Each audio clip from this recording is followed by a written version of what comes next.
All right, light blue. Light blue says, let F equal that. Where does F have critical points? Where does he have critical points? Let's see. Where does it? Okay, so what we're going to do is we're going to first take the derivative of F. That's how we find critical values. And then we can find critical points. So if I do that, because the denominator is a binomial, there's no way I can manipulate this so I don't have to use the quotient rule. I have to use the quotient rule. The derivative of the numerator is 1, and then we multiply it times the denominator, subtract. Now we have the numerator, and we have to multiply that times the derivative of the denominator, which is also 1.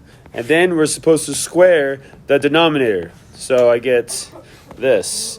All right, so if I simplify a little bit, which I do want to do, let's see. The ones don't matter, so I'm just going to cross them out so I don't think about them. This will be a negative x. That would be a negative 1. Looks like the x's cancel out on top, and I'm left with negative 4. On the denominator, I have x minus 3 raised to the second power. This is f prime. Now, if I'm trying to find critical values, what I'm going to do is I'm first going to set it equal to 0. After I set it equal to 0, then I solve it to see if I have any critical values.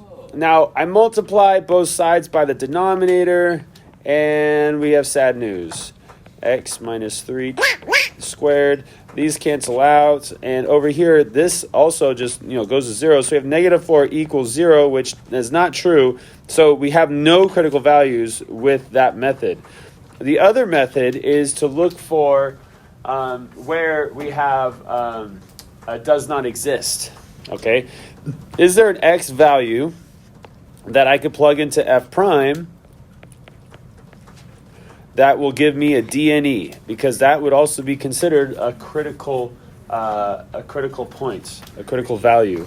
And yeah, you guys said 3. So x equals 3 will make this guy right here undefined, because then you would have negative 4 divided by 0.